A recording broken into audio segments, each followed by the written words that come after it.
Hey guys, I just want to say that if you're new to the channel, please do consider subscribing. I'm a small content creator and could really use your support.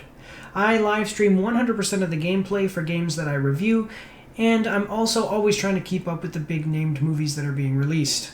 If you would like to support the channel monetarily, you can do so through PayPal, or even better yet, you can get yourself some merch from my Teespring store. If you want to get better connected, you can do so through the social links in the description below, and please do consider joining the Discord. If you do, you can voice chat with me through my headphones while I live stream, and you won't be recorded on YouTube or Twitch. That's all I've got, guys. I hope that you really enjoy the video. Hello everyone, and welcome. I'm Mike, and this is Mike's After Action Reviews, and I did an After Action review for Masters of the Universe Revelation on Netflix. And if you want to go check that one out first, there are no spoilers in it. It's, whoa, I went too high. It's going to be right up here. I'll put the link, and there'll be a little thing that says, oh, check this one out first. If you don't want spoilers, go check that one out there. Otherwise, this is the spoiler review for Masters of the Universe Revelation.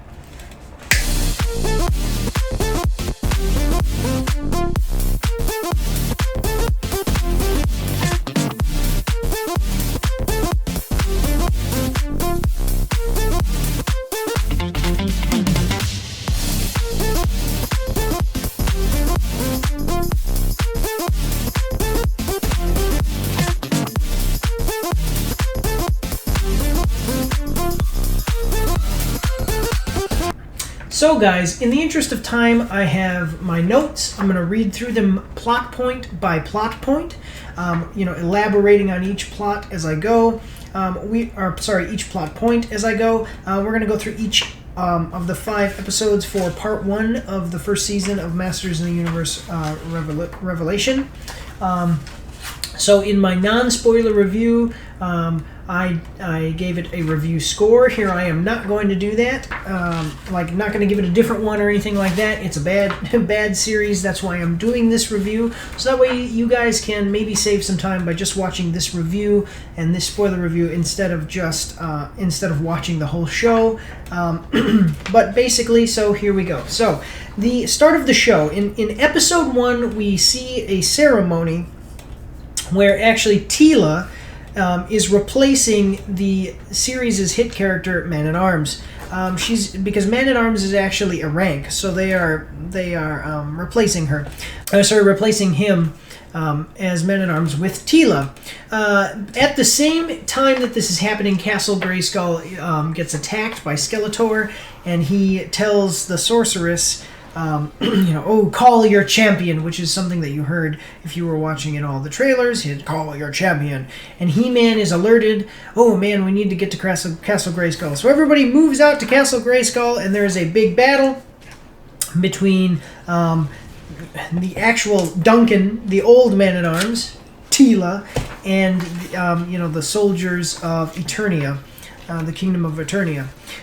So Skeletor breaches the castle. He goes down into this, basically the castle's underground area where basically an orb is holds all of the magic of Eternia, or at least this orb is the source of all the magic of Eternia, and he is trying to kind of breach this container it's in, but he can't do it, so he's waiting for He-Man to get there. Something that I really want to mention right away is Mossman. Mossman kind of grows up. He can kind of grow up out of the ground and stuff like that. He comes and he grabs Skeletor and he pushes him against this pyramid container that holds this orb with the magics of Eternia in it. And he says, "Oh, your even your presence here defiles this place. Leave now." And Skeletor just instantly uses his staff to burn Mossman to death. I hated this. Mossman was very powerful. In the original show, I was not a huge fan. I didn't watch every episode or anything like that. So I didn't watch the original show. I watched the remake. In 2002. I wasn't a huge fan. Wasn't a super fan or anything like that. But I remember an episode where they had Mossman and they kind of introduced his character, and I really liked him. I thought he was so cool, and to just see him go down like that, didn't even get a real fight out of it or anything like that. Kind of really irritated me. Basically, though, what happens is He-Man jumps over, attacks Skeletor. You do get, so I'm going to put up some stuff up over here, and this is not going to be the whole battle, and most of the battle that you're seeing, most of all of the stuff you're seeing in the trailer is from the first episode. You're not going to get to see the whole battle up here or anything like that, but just kind of the highlights here. They do their little battle. He-Man stabs Skeletor through into the stomach, and what he does is, as he's stabbing Skeletor, he doesn't realize that he sticks his sword, conveniently, he sticks his sword into a slot in the pyramid and opens up this thing that has all of the magic of Eternia in it, and Skeletor busts it. Skeletor actually breaks it, and as the magic kind of begins to pour out very quickly, the sorceress actually freezes time and tells Adam, like, He-Man, Prince Adam, basically tells him, hey, like, this is it, we're all gonna die. To which I keep saying Prince Adam for He-Man, but to which He-Man says, well, what if I'm in He-Man form and I call upon the power of Grayskull? And the sorcerer says, well, yeah, that could work to stop the destruction of the universe. So I just have to pause this and ask this question here, okay? Why did the sorceress give up so easily, especially when there was such a simple solution? Teela asks the sorceress, if we're all going to die anyway, why did you stop time and bring us here? The sorcerer says, so that I could see you one last time. That doesn't make any sense considering the fact that the sorceress had such an easy, simple solution to this problem. Have He-Man call down the power of Grayskull. He-Man dying or everyone dying is an easy choice, especially when He-Man would have chosen to sacrifice himself for the entire universe to live. She explains it that the explosion that happens from breaching that thing will destroy the entire universe, and that it's kind of like when you have an explosion, a big explosion is coming. If you set off a smaller explosion just before the big explosion and time it just right, this is in real life, you will actually diminish the power of the bigger explosion. But anyway, so he does it, and in doing so, as he is calling upon the power of Grayskull, the energy that is released by this orb actually breaks the sword of power into two, and you see that, and turns He-Man back into Prince Adam. And Teela sees this, and so does Skeletor, and says, oh, he's just a boy or whatever. But basically, long story short, He-Man dies, Skeletor dies, Teela discovers that Prince Adam was He-Man. They kind of go back to the castle, and they tell... so Man-at-Arms... When I say Man-at-Arms, I'm talking about old school Man-at-Arms, Duncan, okay? So Man-at-Arms tells King Randor, hey, Prince Adam died. And he says, no, he was here. But no, he says, no, I'm sorry to tell you this. Prince Adam was He-Man, and He-Man fell. Teela gets super mad, and this basically sets her on the arc that she's going to be on for the entire show. She gets mad. She says, I'm leaving. I can't believe that all you guys lied to me. And actually, it's stupid, because and she leaves the service of King Randor and gives up her title as Man-at-Arms, which is stupid because King Randor did not know that Prince Adam was He-Man, so why is she mad at him? Why does she leave him? That didn't make any sense to me. That really irritated me. Also, I just want to say that this is a huge jerk move to throw a huge fit and yell at these people just as they find out that their son died. I just want to remind you that this is supposed to be the show's protagonist.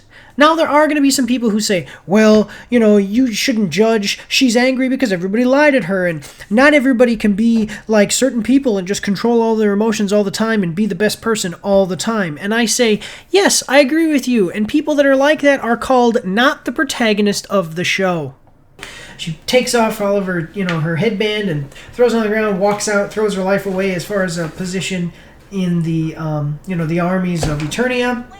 King Randor is so upset because his son died, and Man-at-Arms never told him that Prince Adam was He-Man. He exiles Man-at-Arms.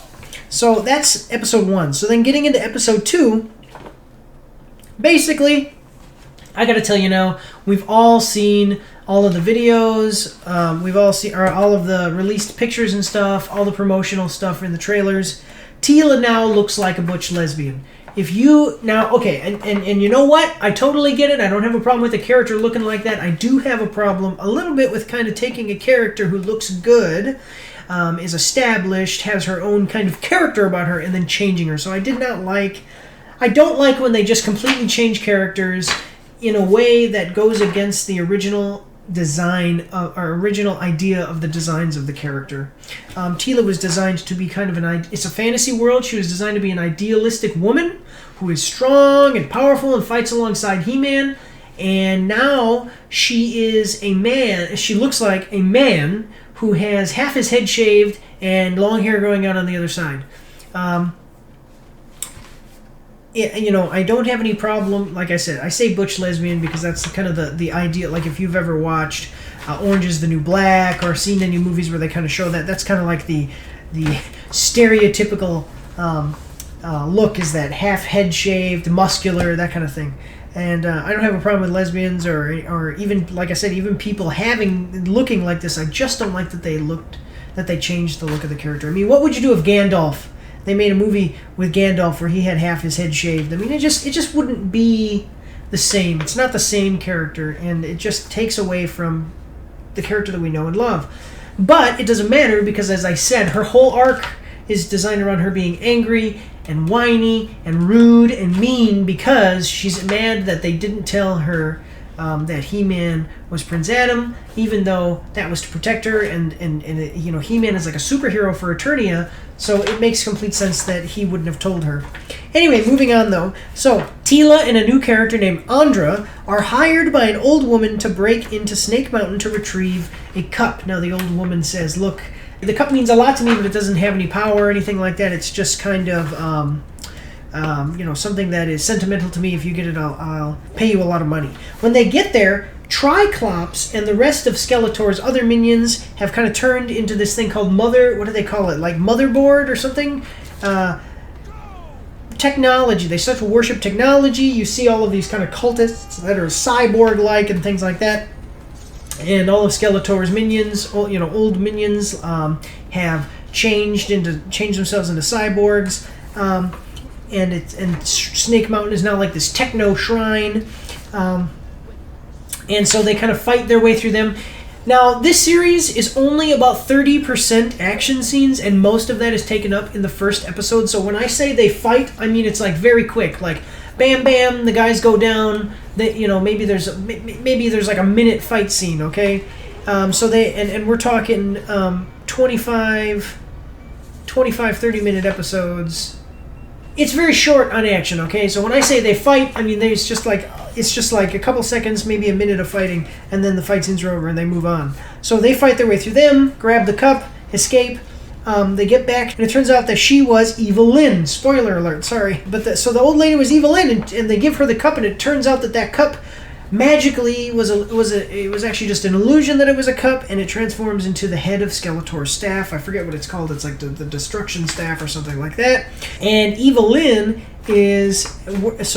where the old lady was actually at Castle Grayskull, and the sorceress was there. When they give her the cup, it transforms into Skeletor's staff. Turns out that it's Evil Lyn, and she's actually working with the sorceress, and she takes the Skeletor staff, and she kind of does this thing where she transfers the magical energy that's left within that staff into an orb that the sorceress has, and they explain that because of the destruction of this container in Castle Grayskull at the time in the first episode, all of that orb tethered the magics of the universe to Eternia, and without the magics, the Eternia will die, and if Eternia dies, the whole universe will die. So all the magic is running out.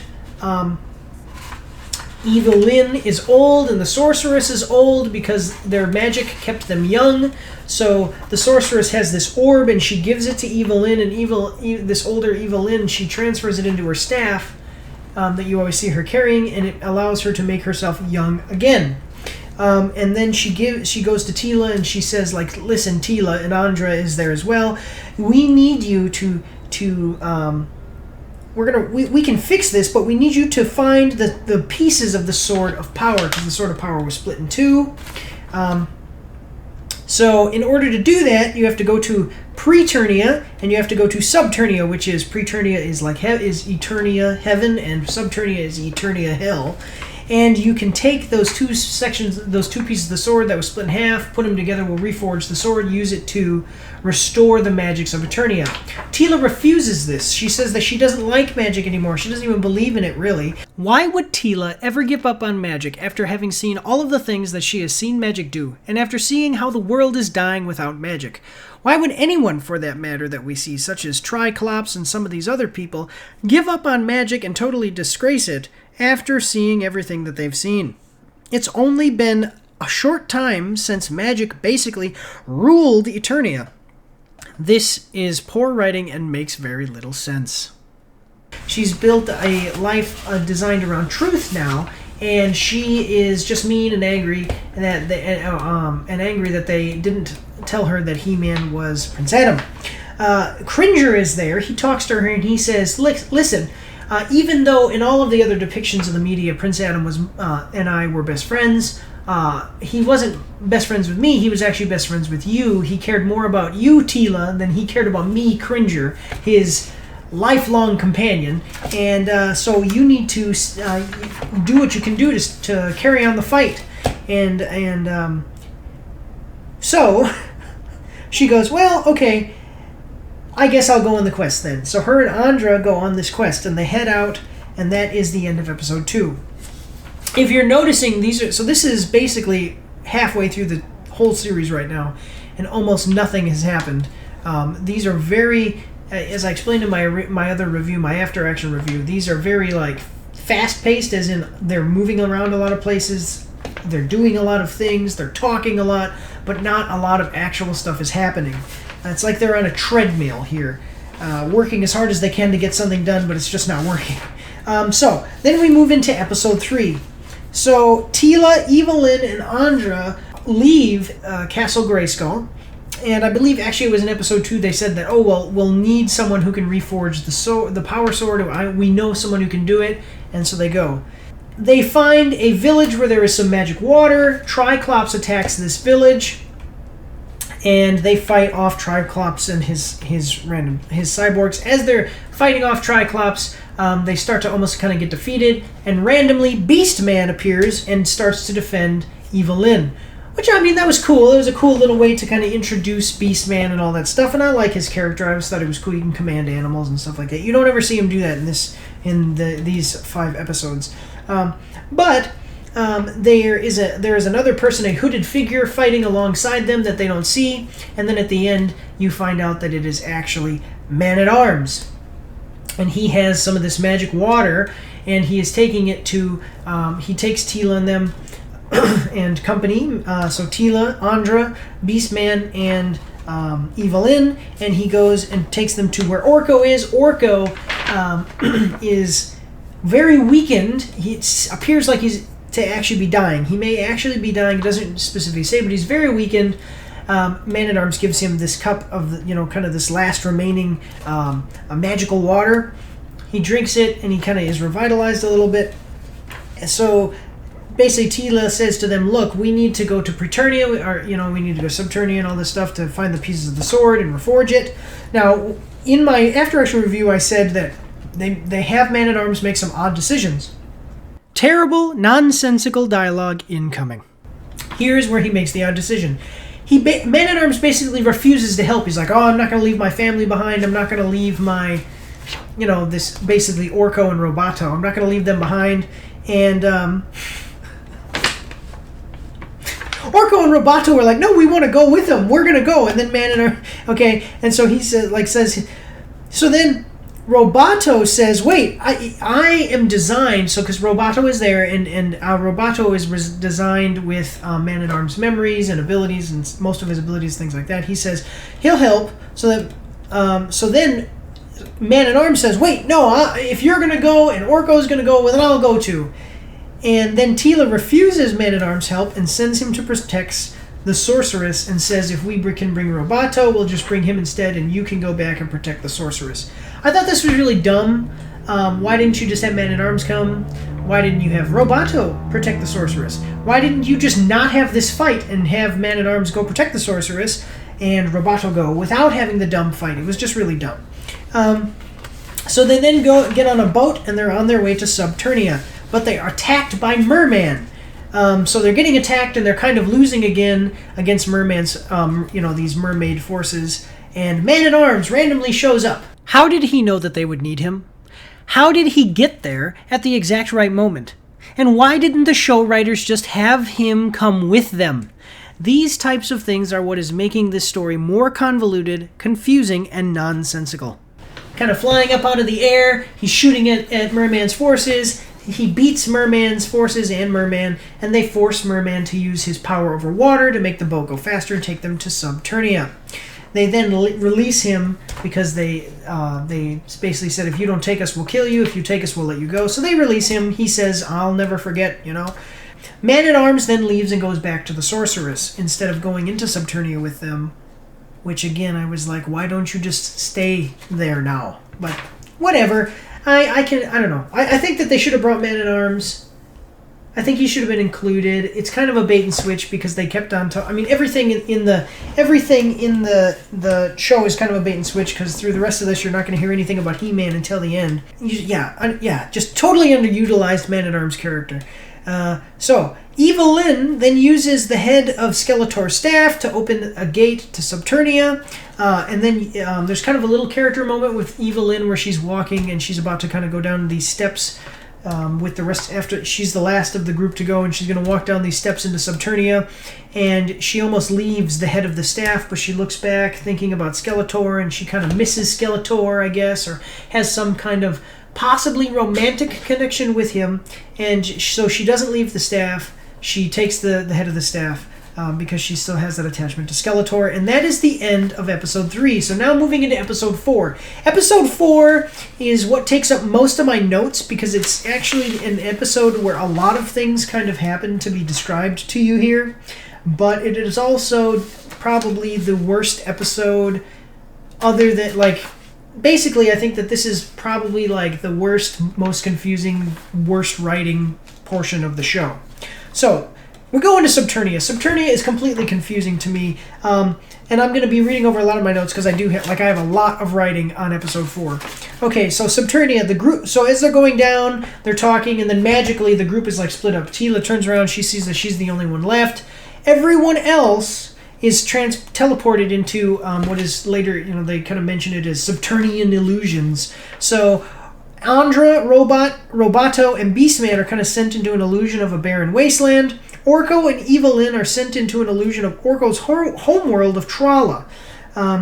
They are then attacked by shadow creatures, and so they're you kind of see them being attacked, and it's jumping. So it's jumping between, as the episode is going on, you're kind of jumping between Teela, kind of walking forward, figuring out what's going on. Roboto, Andra, and Beastman fighting off these shadow creatures and kind of zombie creatures as well. And then Orko and Evelyn in Trala also being attacked by shadow creatures. One thing I will say is that Orko and Evelyn do have some character moments. Evelyn talks about her past and how she originally wasn't evil, but her family and they didn't treat her right, and so she became evil and sought power. And Orko, he gives a backstory of his character and how his name is actually Oracle, but he couldn't pronounce it when he was young, so he called himself Orko, and so that's what he's called now. And his family expected him to be some great mage and do all these great things, so they gave him a great name, and he never really lived up to it, and he kind of feels sad. Immediately, kind of after telling that story, you see them get attacked by this big shadow creature. As all of that is happening, a being appears. I wrote in my notes Phantom Skeletor, but apparently everybody calls this guy Scareglow. I've seen the memes and stuff about him, but anyway, a being that appears to be what remains of Skeletor after his death offers Teela a deal. So he just kind of shows up, he's talking to her, and she says Skeletor, and he says, not quite, but I remember that name. He offers her a deal. It's kind of a glowing Skeletor. I'm going to put him up here. You're going to see him. So it is Scareglow. She basically, the deal is this, and this is ridiculously confusing to me. I don't understand this. If she gives him her fear, how do you give someone your fear? Is Scareglow here actually asking Tila, one of the champions of Eternia, for her permission to scare her? Okay? Then he will release her friends and give her 1/2 of the Sword of Power. Why would he offer her this deal? Why would he freely offer to give her 1/2 of the Power Sword for allowing him to feed on her fear? Why wouldn't he just keep her friends trapped, drop her into the Well of Darkness, and, elicit her fears for all of eternity as he fed off of her fear? It literally does not benefit him at all to give her an option in which she can overcome his challenge and escape. Now, I didn't like... Well, okay. She accepts and is dropped into what is called the Well of Darkness, as Phantom Skeletor, or Scareglow, says that if she can't defeat her fears, she will be trapped in Subternia forever. The setup for this, I think, was done all wrong. Why did you have a guy step out of nowhere, basically, and say, "Hey, I'll give you everything that you're seeking. You just have to give me your fear and survive"? Why didn't he? And then she accepts the deal. Why didn't she just walk through, kind of like, if you remember in this is actually like the Empire Strikes Back style scene where Luke has to enter the cave of the darkness, the dark side, and all that. To face his fear. He faces Darth Vader and all of that. Okay? Why have it set up that way? Why not just have him start to... I'm going to explain what happens, but have him start to use her fears and hear him say... You can actually, instead of him appearing and saying, "I'll give you a deal," you just hear him say, "Oh, you seek the sword," or something, and, "Oh, if you can't overcome your fears, you'll be trapped here forever," and then have... What happens once she falls into the Well of Darkness? She fights an evil He-Man doppelganger. After fighting, and he's kind of talking to her, taunting her, saying, "Oh, your greatest fears, your greatest fears." And then he turns into an evil version of herself as they're fighting, and the evil Tila kind of explains that Tila's greatest fear is not that she, quote, because I wrote down the quote, evil Tila says, "Most people fear being ordinary, but you are just the opposite. They lied because they were trying to protect you from what you fear the most, that which so deftly controls you, your own fate." Okay? Excuse me. And, well, actually, before this happened, evil He-Man said, like, "Oh, you're so powerful, and it scares you." So basically what the show is telling you is that Tila's fear is that she knows she's just this amazing, awesome person, and that's scary for her. Tila then says, "I control my fate," evil Tila says, "by hiding it away, pretending to be ordinary when you know deep down that you are so much more, and how that must terrify you." See what I'm saying? Tila, so as evil Tila is saying that she turns into these Scareglow figure, and is standing there, and Tila says, yes, it does, because I don't understand it. I never have. But that doesn't mean that it controls me. I own my power, every part of it, my strength, my hope, even my fear, and you can't have any of it. So basically, like I said, what the show is telling you is that Tila knows that she's freaking awesome, and that's her greatest fear. Her greatest fear is not losing, not being good enough, the consequences of fighting, and maybe if she doesn't do it right, and people get hurt, none of that kind of stuff. Her only fear, her one fear, is that she's just so freaking amazing. I am not one of the people that is going to tell you, "Oh, this is so terrible because, oh, how bad is it that they replaced Tila with He-Man, and now they made Tila so awesome." That's not what my problem is. My problem with this is that, where is your character's arc? You have a character that you are literally giving everything immediately. And then later on in the series, even admitting, like, you are just amazing. That's it. You're just so amazing. You are black and white, spelling it out for us that Tila, the main protagonist of Season 1 of Masters of the Universe Revelation, doesn't need progression. She's amazing, no progression. She's so powerful, and even so powerful that that's her fear, is that she's so powerful. You see what I'm saying? I don't like that. It doesn't set her character up very well, and it does a poor job of creating any progression that I or any other audience member, in my opinion, would be interested in. So, Phantom Skeletor, Scareglow. I gotta remember everybody Scareglow, because I wrote this before I saw any of the stuff about him being called Scareglow. So Scareglow then says that they had a deal, and she needs to give him her fear. This next scene made me think of, if you've ever watched the original Disney animated Hercules movie, listen to this. Teela then starts glowing and gives us a speech about how she has now learned to manifest her fears and summon them. And then she summons the piece of the sword that she was looking for the whole time and went in there to get. She summons the fragment of the Sword of Power for herself, and her friends appear. Teela does not actually kill or incapacitate or anything Scareglow at this time. It's basically just a scene where, Scareglow is standing over her saying, but we had a deal. I'll give you the sword if you give me your fear. And she goes, no, I'm so awesome and amazing. I don't need to be afraid of it anymore. Boom! Here, and the sword just appears. I don't know how she had the power, the magical ability to summon the Sword of Power. Now, some people are going to say, well, there is a connection between Teela and the sorceress, which I'm not going to get into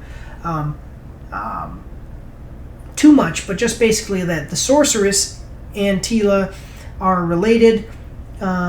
It's either that because I'm not specifically sure, I'm not a huge fan of I'm a fan of He-Man, the idea of He-Man. I'm not like one of those super fans that knows all the details of everything, because like I said, I watched the show in passing when I was a kid, and I did enjoy it, the 2002 remake. But it's either that Teela is a clone or Teela is the daughter of the sorceress, depending on some of the things that I've read doing some research for this.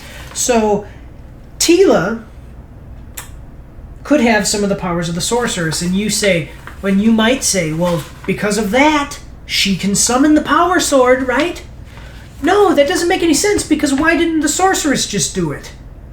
You see? Well, the sorceress was weakened. She wasn't weakened the whole frickin' time. Before, I think this was supposed to be like, it was either one of those 6 months time jumps or 2-year time jumps or something. Why didn't the sorceress just summon the power sword to do this whole freaking thing? This was really dumb. This was like plot contrivance, plot hole. Was Teela able to summon the power sword? If she was, why didn't she just do it immediately instead of having to go to Subternia at all? And also, how did she not defeat this Skeletor Phantom Scareglow guy and free her friends? His magic is what was keeping her friends trapped. His magic is what was holding on to the power sword. There was no way for Teela to have gotten the power sword without going through him, and no way for her to free her friends without going through him. And even if you believe that there may have been a way, the show doesn't show us that. She just does it. No explanation of how that happens, and it's not explained later. It was really dumb, and I was just like, it didn't make any sense. Why even have her do any of that then? Why not just have the power sword somewhere sitting in Subternia, have her walk in, see it, fight through some enemies, and grab the dang thing? That would have been a perfect idea. After everybody's teleported away into these illusions, she can see the power sword way over there. An evil version of He-Man is there. He fights. Skeletor, Phantom thing, or Scareglow says, hey, if you can't fight your fears, which would be He-Man. He-Man should be the fear. Her fear should be being defeated or something, not being able to be strong enough to save Eternia. And if you can't defeat him, you're going to be trapped forever. And then she fights her way through, beats him, grabs the sword, defeats evil Skeletor or dead Skeletor or whatever. That's not what happens. I thought it was so dumb. The setup for it was stupid too, and it didn't make much sense. There was supposed to be kind of a challenge, and she doesn't even obey the rules of the challenge and still gets everything she wants. So she doesn't pass the challenge, doesn't beat him, gets what she needs. Evil Lyn then takes the sword piece, and uses it to open a portal to Preternia. At this time, now remember that Phantom Skeletor, Scareglow, was not defeated by Teela at all. Okay? So, she got the sword and then just turned around and left him there, I'm sure there won't be any consequences of leaving Scareglow there. Like, he's definitely not going to retaliate or try to stop you from leaving Subternia now, especially after you broke the deal with him. He appears and starts attacking. He uses, like, he kind of does a thing, and, like, some vines or something grow up out of the ground and grab everybody, and they can't move. The portal to Preternia is open. You can look in there. It looks like a paradise, kind of heaven. It's all bright and stuff.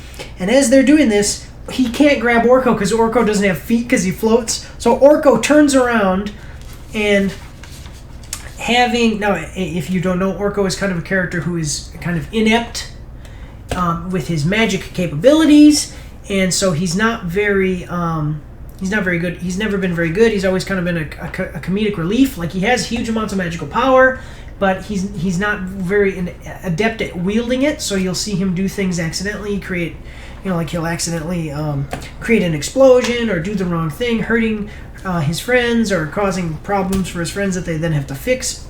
But here, seeing his friends needing help, you do get a redemption arc because he stands up and says, "No, I'm not going to allow my friends to die here." So Orko uses his magic to fight Phantom Skeletor, giving everyone time to escape, and he does it successfully. And basically what happens, as Scareglow gets close enough, he kind of grabs Orko, and Orko has summoned these big golden rings, and he gets them to grab Skeletor's arm and wrap around Skeletor there, and he grabs Skeletor, and they both get sucked into like a ball of energy that then explodes and blows everybody back into Preternia, because some of the like Teela was trying to go forward and help Orko, but when the explosion happens, it knocks them all through the portal into Preternia. And on the other side of the portal, Prince Adam is waiting, and yeah, that's the end of episode 4. Then in the beginning of episode 5, Prince Adam gives Teela the second fragment of the Sword of Power, and says, "Here, you can use this, but there's no way for you to leave here." She introduces Teela to the past champions of Eternia, including Hero and the legendary King Grayskull, who was the first person to wield the power of Grayskull. That's where Castle Grayskull is named after. And Hero, Roboto, and Andra work to reforge the Sword of Power using the 2 fragments, because Andra is some kind of engineer. Hero is a legendary mage, although he is super buff like He-Man. So he's like a legendary mage and has the power of Grayskull, and then Roboto has the mental capabilities and the skills of Man-at-Arms. King Grayskull reveals that there is a portal back to Eternia. This is just to Prince Adam and Teela. He reveals that there's a portal back to Eternia that can freely be used. This was the stupidest thing ever. When asked why no one has ever gone back to Eternia after dying, because I guess, so basically they make it out like the people who are very good and kind of champions of Grayskull and champions of Eternia, such as like Mossman is here. He talks to Mossman in part of the episode. All of the people who have ever wielded the power of Grayskull and been He-Man, other heroes and stuff like that, they get to come to Preternia as kind of a reward. It's not very well explained. They don't go into it a whole lot, but they do explain that. So any one of the He-Man figures could have gone back to Eternia anytime they needed to. But when asked about this, he says, "We are dead, boy. It would be unnatural." How? How is there a portal back to Eternia from the afterlife? And why has this portal never been used before? Why would you have a portal like this if it was never intended to be used?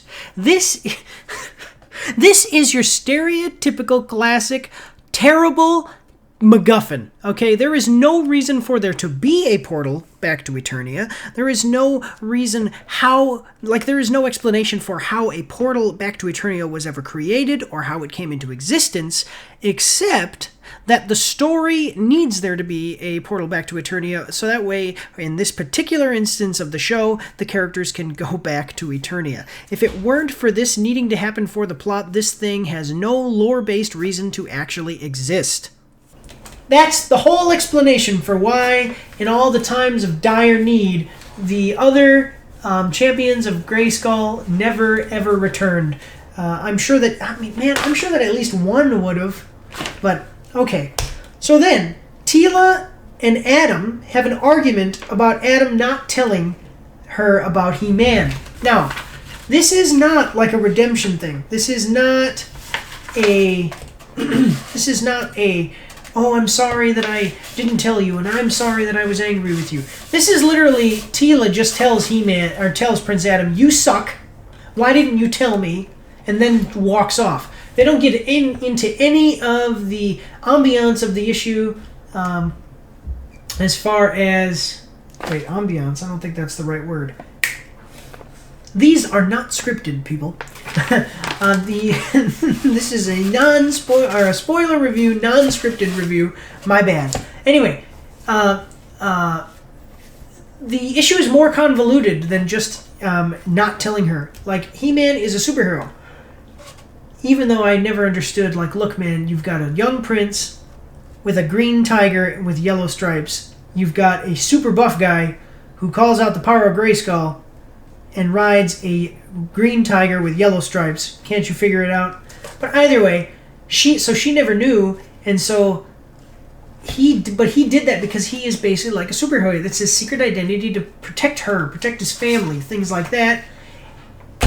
And it doesn't get into any of that. She just basically says, she basically says to him, like, you didn't tell me, and it's terrible, and I'm going off, and let's not even argue. Let's not even really talk about this. And that's it. That's the whole argument. And then it kind of jumps to another scene where you see somewhere else where Roboto basically says, okay, well, I'll reforge the sword. And Andra kind of figures out how to do... Andra actually comes up with the idea of how to do it. Alongside of Hero, and then Roboto says, okay, well, I can do it because I'm a robot and I know how to do this thing. So Roboto uses the last of Eternia's magic. So Evelyn's staff, she uses the magic, puts it into Roboto's chest piece, and he kind of powers up like Iron Man. And he uses the last of Eternia's magic to reforge the Sword of Power. But this is another character that gets a good character arc in the show. It kills him, or destroys him in the process. Basically, as he's laying there dying, he says that he can feel fear. And everybody kind of goes, oh, I'm sorry, don't be afraid, we're going to try to fix you. And he says, no, you don't understand. It's a miracle. I'm a robot, and I feel fear. It's an amazing ability to be able to feel an emotion like a human. I did think that was good. You kind of have like a robot character that has an arc of like self-actualization, being, like, am I human? Am I robot? What does it mean to be human? Do I have a soul? What does it mean to be what I am? So that was pretty good. I did actually like that little character progression there just a little bit. So then everyone, including Prince Adam, goes back to Eternia, and King Grayskull tells Adam that if he leaves, he may not be able to return. But he goes anyway. As the portal from Preternia actually leads to right outside of Castle Grayskull. They teleport in. Triclops is attacking Castle Grayskull, and Man-at-Arms is defending it. You see him kind of standing on top of the castle, shooting rocket launchers and stuff, and laser beams at the attacking army of Triclops. Adam goes into the area where the holder of this orb is, and begins to restore the magic of Eternia by calling on the power of Grayskull while lifting the Sword of Power. Lifting the Sword of Power aloft, he declares, he says, by the power of Grayskull. And as he says that, all of the magic begins to come back. You see life being restored. The grass is starting to grow in places where it had withered and died. The sorceress starts to become young again, things like that. And then it shows a scene where you see out of Evelyn's pack, she has her staff in there, and you see something's happening with it, and Skeletor's staff lifts up. The head of Skeletor's staff comes out. The energy from the staff, from Evelyn's staff, kind of shoots out into Skeletor's staff, and it starts to form again into the full staff. And as that's happening, before Prince Adam can declare, I have the power, it's just him. He says, I, and he gets stabbed.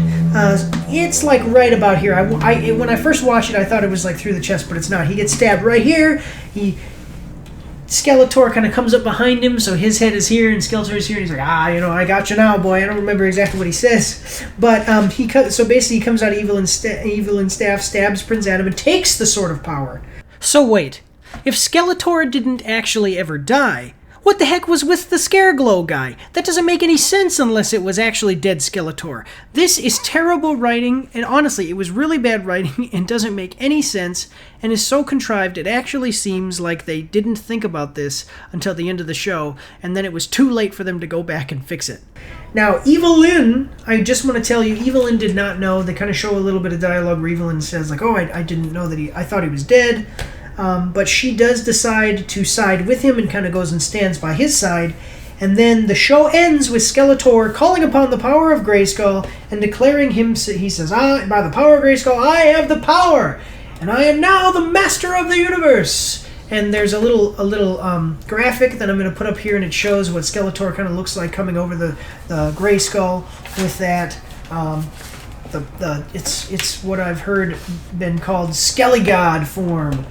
So Skeletor now has the power of Grayskull and is this basically undefeatable. He looks like he's undefeatable. Prince Adam is laying on the ground, bleeding to death. Teela's standing there looking like an idiot.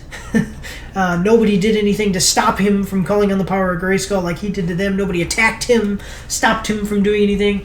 And actually, to tell you the truth, now I've already said it was a bad series, and I rated it as bad. Having heard basically everything that happens in the show, I hope you can understand why. While the character arcs for Evelyn, Orko, and even Roboto I did enjoy, those were basically the only things I enjoyed. There was a huge bait and switch from episode 1, where it's the only time that you get to see He-Man, and it's the only time you get to see anybody really do anything, because there's not much action in the show, except for in episode 1. Skeletor is gone, so there is no, if you notice, there is no main protagonist throughout the whole thing, even though Triclops kind of is present a little bit for about 5 frickin' seconds. I would just say he probably has like 3 minutes in the whole show, maybe 3 to 5 minutes.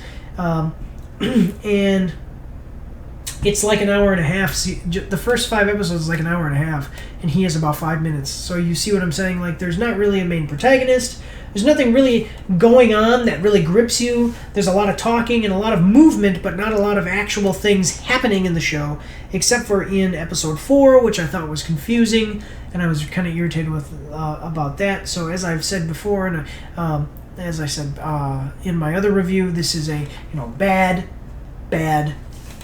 show. I hope that you have kind of watched this and understood my point of view about it and agreed with me. I hope this has been entertaining. That's all I've got for you guys today.